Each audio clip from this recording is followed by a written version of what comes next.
You should scale your business using acquisitions. It's one of the best ways, and this is why. Hi, I'm Jillian Sidoti. And I'm Nate Dodson, and today we're going to talk all about how to grow your business through the mergers and acquisitions. Everybody's heard about M&A, but we're going to dig in a little bit deeper about why you should do it and how you should do it today. And Jillian, just to kind of kick things off, I want to kind of cover some of the reasons why to approach acquisitions as a growth model. And the reasons are pretty simple. Number one, you want to grow your business. Acquiring another business automatically just does a bump up. Number two, revenue synergy. I'll use my old law firm, Dodson Legal Group, acquiring crowdfunding lawyers as an example. We're in the same business. Yep. There were synergies with bringing those together that we'll talk more about. Achieving economies of scale.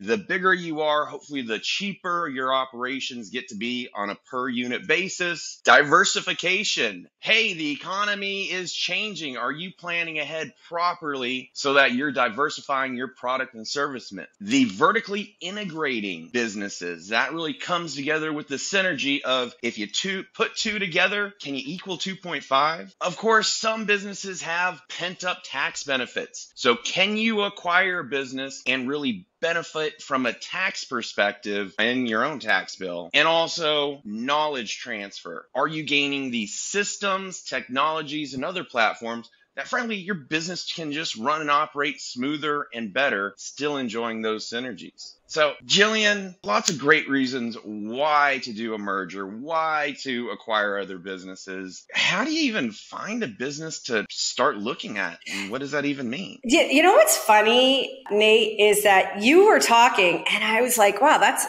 great point. Like some of those things I haven't even thought of myself, like the tax benefits, like you might be able to acquire someone else's tax benefits that they otherwise couldn't use or haven't used up or what have you. So, wow, I mean, there's a lot to think about. I feel like we could do video on each one of those points you just made. But, first let's talk about how to identify an acquisition. There's two different ways of looking at it. We can look at those acquisitions that complement our current business, right? Those make the most sense. And then we can look outside of our business for acquisitions that just make sense, right? So for example, you really want to figure out if you even have the requisite knowledge and if you're going to go out and look for those businesses that don't have the same synergies or the same concepts or the same line of work as what you're working on. So for example, when I was working at the law firm, before I passed it on to you, what were some of the acquisitions I was looking at? Well, I just looked at any kind of acquisition of something my client would use. For example, all of our clients were businesses.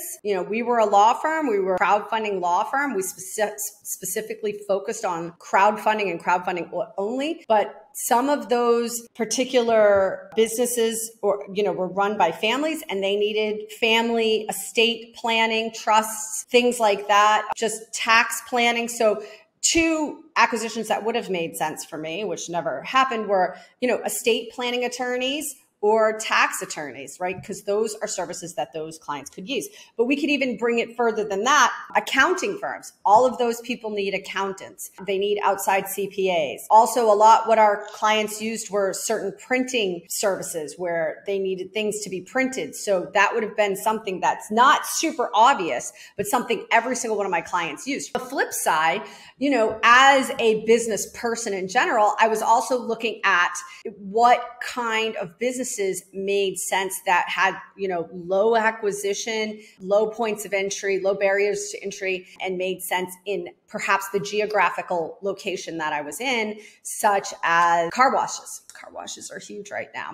I have car washes on the mind, laundromats, things like that. And it just depends on the geographic location you're in, if that makes sense. So the question becomes, how do you find these people? And you know what, Nate? I find the best deals are those deals that are not listed. So just start calling, dialing for dollars. But the couple of things that you really want to think about before you start dialing for dollars or after you find an interested seller is that, does that business's mission and overall company culture fit with your mission and your purpose? If it doesn't, you probably shouldn't even begin to move forward, because fixing those things such as culture are really, really difficult. So you're going to identify what it is you want to acquire, then target potentials in the marketplace, whether it's, existing businesses that don't have any kind of legacy going on. They don't have any legacy plan. So you can go swoop in, grab that business if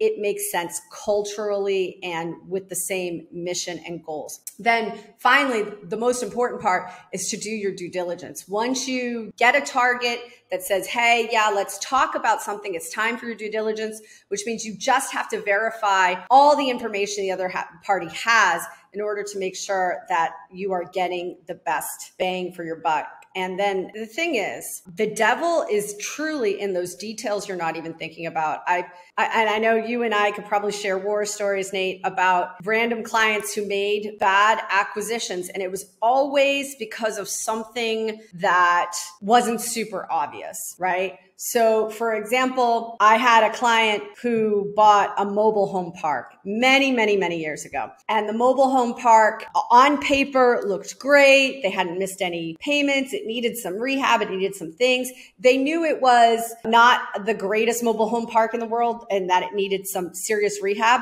But there's some things that just can't be rehabbed.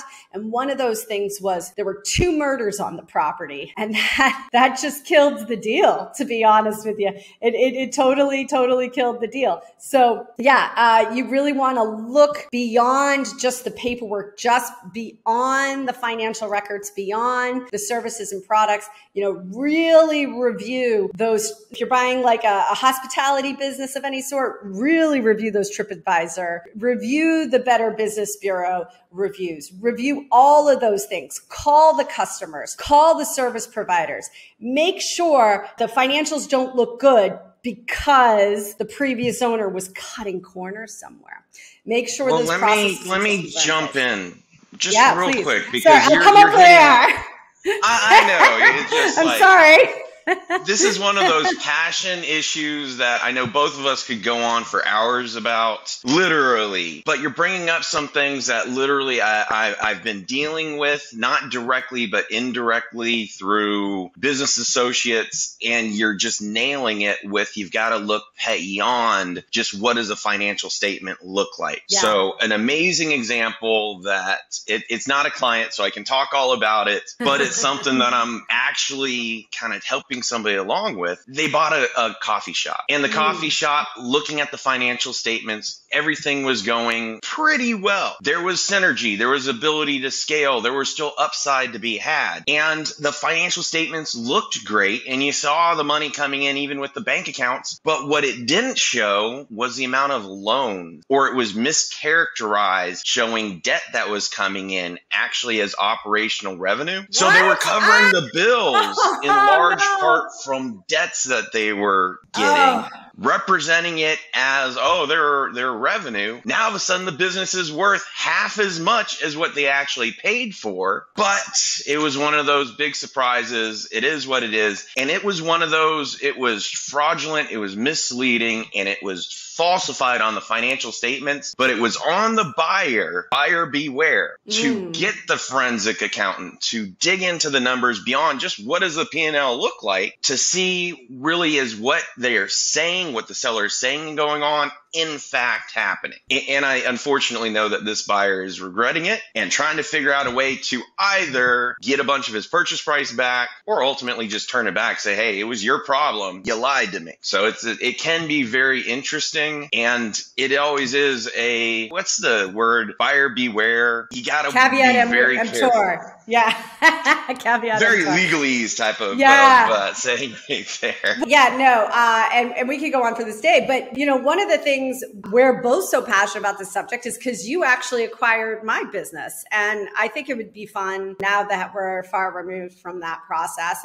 We're almost 2.5 years into that. So let's talk about, I know, huh? So let's talk about how that went down and what that process was. And I don't know if you want me to start or you want to start from your perspective. Let me start, because I'd like to start actually even before we got into this transaction. Sure. Because my law firm firm, my old law firm, Dodson Legal Group, it runs passively without me. I actually didn't do anything. I was golfing 5 days a week and loving life at the same time getting a little bored. So at the time all this came together, I was actually considering and looking at what other acquisitions or what other businesses to pursue. And just from a personal standpoint, I was going through that, hey, do I target buying a criminal law firm? We're right next to a courthouse and a jail. That was a consideration. Also consideration, and I did a good bit of this, real estate development. That's that no synergy, just a complete left direction. But I had the space at that point to focus on it. And so I'm considering all these different options. And then you actually reached out to one of my attorneys, Richard Robinette, who's today one of my partners. And then yada, yada, yada. What happened from there? I love that reference. I hope you all get that. So really for me, this deal all happened in 2020. It happened very, very quickly. And you also have to understand that there's very few buyers and sellers of the type of business we're talking about, which was, a securities transaction law firm, super specialized. So there's only a few buyers and a few sellers in this space. You can't throw an ad up on Craigslist and sell it. It's not like selling a Dunkin' Donuts or something like that, right? For me, from our point of view, what had happened was back in 2018, I knew I wanted out. I was exhausted. I wasn't seeing my kids. I was working way too much, and I was making a ton of money. That part was great, but I had no time to spend it. Like, the whole thing was exhausting to me, and I wanted to get out, and I could not see a pathway to getting out until I actually had former partners split up the firm. And when that happened, I turned to my last remaining partner, who was another woman, and said to her, what do you want to do now? And her answer to me was, I want to be a stay-at-home mom. So I knew it was the end for us. And I was very happy about it. I knew it was the end for us because I had not wanted to do it for a long time. At that point, I was just working for my employees to continue having jobs, right? I made a list. Her name's Nancy. Nancy and I both made a list of the people we would be interested in selling to, because I'm going to tell you, sellers out there, in case anybody's watching this to figure out how can I sell my business, you want somebody who's going to take care of your baby as well, if not better than you're taking care of your baby. Preferably better, because there's a reason you're selling, and it's because you don't want to take care of the baby anymore, right? So can we really kick our kids out too? So yes, you send them off to college or, the real world. So my point being is that we made a list. We made a list of 5 potential other law firms that we could sell to. And Richard Robinette, your partner, was the first guy I approached. The first guy I went to, he was our first choice. And thank God you guys said yes. And we worked out a deal. And I think this goes for everybody, sellers and buyers alike. You need to work out a deal that is a win-win-win. So obviously 1 win is for the buyer, 1 win is for the seller, but I think your third win has to be your other stakeholders, like your employees, customers, your clients, whomever those other stakeholders will be. So always search for the buyer or the seller, for that matter, that's looking for the win-win-win situation, that wants success all the way around, and it is possible, right? So that was a big thing for us. The other big thing for us was I had to be involved at least a little bit of time so that you guys could make the right transition. And we had to make sure that our personalities and our cultures and our vision and our management styles, at least if didn't mesh, complemented each other. And I'd like to jump in there for a second when you talk about the combining of companies, the combining of staff and everything else. I'll say that I've gone through this a few times in the past. I've been living not just what we're saying here, but acquiring other law firms previously as well. And when it comes to service-based industries, there's like other dynamics to take into account, which is really the customer, the client. Right. It's such a relation-based business that it was so important to maintain the feeling and appearance of continuation. And so it does exactly what you were saying in terms of showing that, well, you're still involved, less, then poof, disappear. But Yeah. through that process, it's making sure that all the clients understand we're here, we're doing the same things, you're working with the same people, we've got the same team, and just slowly bringing Jillian into the background. And it was an amazing feeling when at this point, it's still working with People don't a even lot. miss me.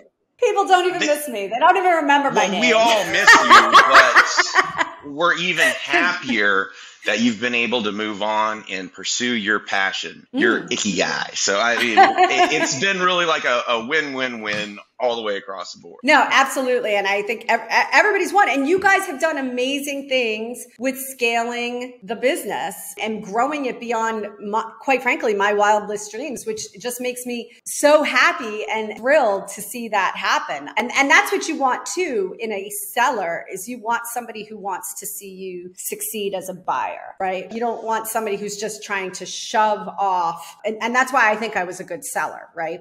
Is that I wasn't just trying to shove it off. I wanted Nate and crew and Richard and my former employees. Like, one of the very first conversations we had was, you got to keep my employees or I'm not doing this deal.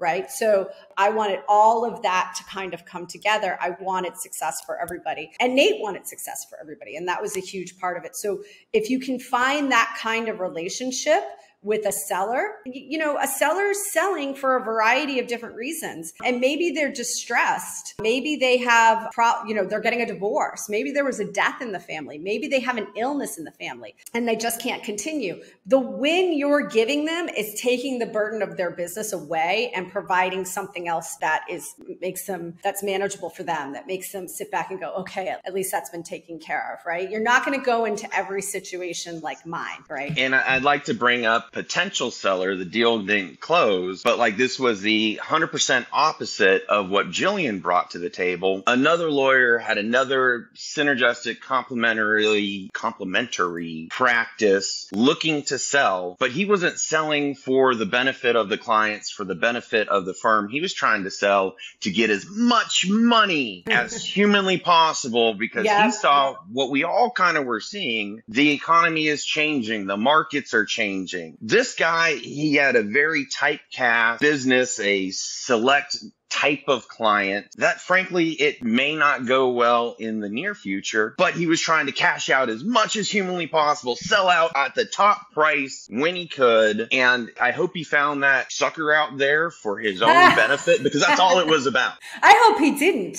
That's bad karma, my friend. That's bad karma. It really is. But I mean, we started to do due diligence. We started talking about things, and it became very evident that he really didn't have as much as what he was offering, but he was in a great market that may not have been, and this present moment is not the market that it was when we first started talking about it. So you got to watch out. Just because there's an opportunity, some of the smartest decisions that you can make is saying no. Oh, tell me about it. I've done that. And by the way, I'm getting way better at it now. Now that I don't feel this pressure of pleasing a lot of people or making everybody happy or acquiring new clients, saying no is like so easy. Also, if you get your teeth kicked in a couple of times because you said yes the wrong way or the wrong time, it becomes real easy to say no.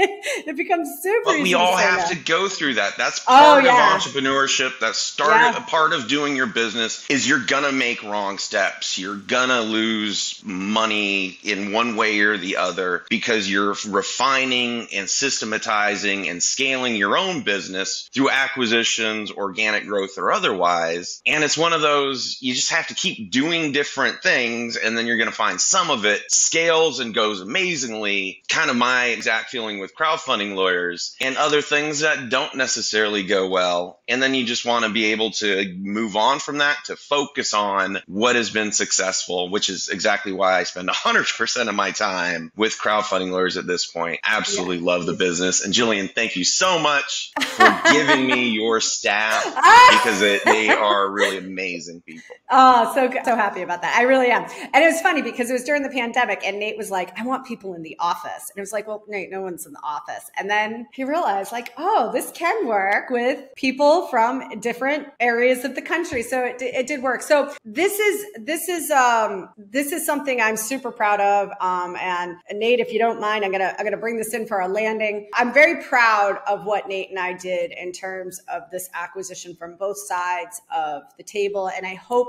you guys can learn something from this. But I feel like there's an old Harvard Business Review that put it so well and so eloquently. It's way back in 1996 if you want to Google search for it. But it summed up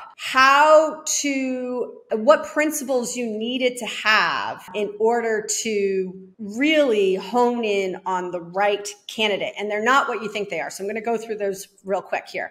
And I feel like Nate and I did every single one of these. Number one, you want to insist on innovative operating strategies, right? So on both sides of the table on this, right? The buyer and the seller have got to have a meeting of the minds. They have to be willing to sandbox certain things and use systems that perhaps they didn't think of using before or operating in a way they didn't consider before. Nate, what say you about that? 100%. I mean, I'm an entrepreneur, and that means I don't want to be doing all the heavy lifting myself. So you have to have the systems to be able to grow and scale with and to implement so that you can manage from on high versus being down in the trenches, making everything happen. So could not agree more. Absolutely. So then also don't do the deal if you can't find the leader, right? So again, this comes from both sides. Nate needed someone who was going to say, I am the leader in this and I'm going to pass the reins to you and I'm going to give you everything you need, the whole entire operation. But from my side,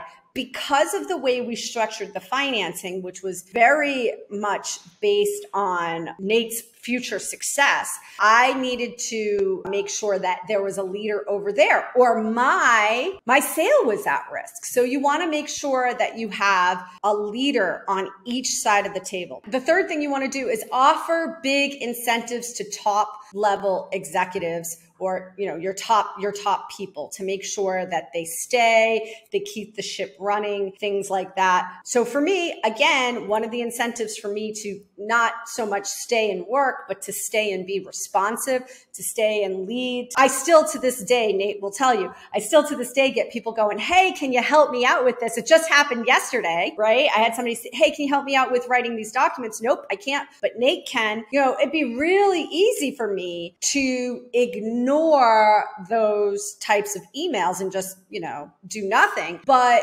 it's better karmically, first and foremost, to send it to Nate. And secondly, financially, it's better because his success is tied to my success. Now, just to chime in on that before we get to the next one, it's not just the leader on the buy side and the sell side. On the buy side, who's actually going to be managing it if you have a goal of being an entrepreneur? And you reached out to who was just my attorney at the time, Richard Robinette, who is the most loyal, honest person that I know. And so when we acquired crowdfunding lawyers, the deal was, Richard, you're the partner. I have more trust and faith in you than anybody else. But the deal is you get to run as much of the show so I can do my crazy entrepreneurial ventures and focuses and everything else. So you have to have on the buy side, make sure that you've got your management figured out of who's going to be running the show, who's going to be in the trenches, and how you're going to keep the team that you're buying and acquiring happy across the board.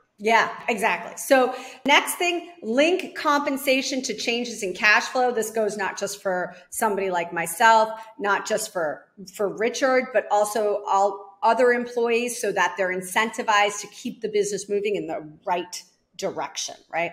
Now, push the pace of change. Nate, you guys have grown exponentially since I sold the firm to you. How did you push the pace of change? Honestly, very carefully and very slow, because I know that you run forward in any direction. That's when you quickly can do the missteps. However, I at least come from the benefit that I had systematized to the point of being passive a law firm already. So I've gone through the motion. I had the experience. And so it was just just implementing those same things that I did, but really implementing it better than I ever had, because you have that opportunity to do it all again and just do it better the second time, do it better the third time. So that's where it's been a really an amazing scaling opportunity that I think that between the firms and the synergy between them, it's grown 200% plus across the board, just the way all this has come together and scaled and systematized through that synergy of the two firms, two staffs, two differing directions that it was going, but now creating that economies of scale and the opportunity to grow all together. Yeah.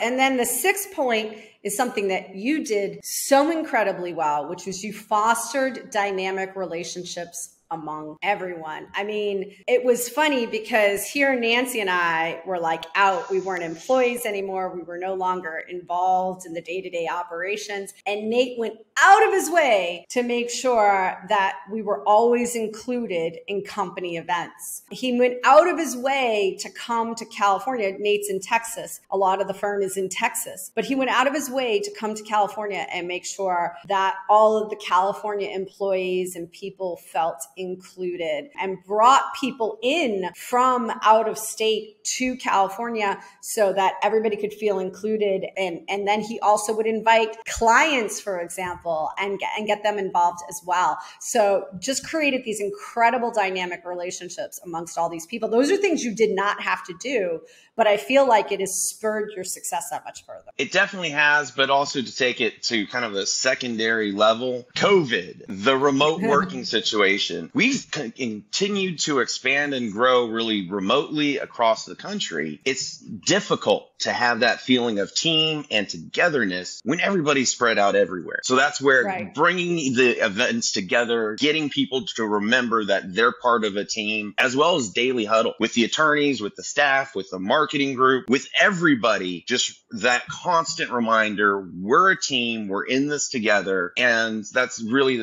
our daily focus, is to make sure that the team remembers that's exactly what we are. Right. No, perfect. Awesome. And you've done a great job of that. And then finally, if you want to start this all over again, you have to have somebody who knows how to acquire, who knows how to keep a lookout. If you want to keep doing this and keep scaling this way, you got to have someone in the firm who's always on the lookout. You know, I do this in my own business now. Every day I have a habit of looking for new opportunities, fleshing out new opportunities, bouncing those ideas off of some of my partners and other businesses and saying, like, what do you think of acquiring something like this? And sometimes I get faced with, that's a terrible idea. But you have to constantly be, for lack of a better term, and I hate this word, you have to constantly be hustling, looking, having your hand on the pulse of whatever is happening in the industry. Where is the next thing going to crop up that's needed? How is artificial intelligence going to affect your current business? And how can you scale effectively? Or how can you use artificial intelligence to take some of those daily tasks off of you so you can go out and scale through other acquisitions? I've lived by a saying throughout my career, you're either growing or you're dying. So it is exactly to your point. It is always about what's the next step for the betterment of yourself, your family, and your business. Because honestly, even if the economy goes negatively, that's okay as long as you have that right mindset and the right focus. A downturn in the economy is just an opportunity to get into more acquisitions, because people are going to be looking to exit, but not necessarily for the right reason. So right now, it's a great time to get out there and try to find your next growth opportunity. This is awesome. Thanks, Nate. I'm Jillian Sidoti. And I'm Nate Dodson, and this is why.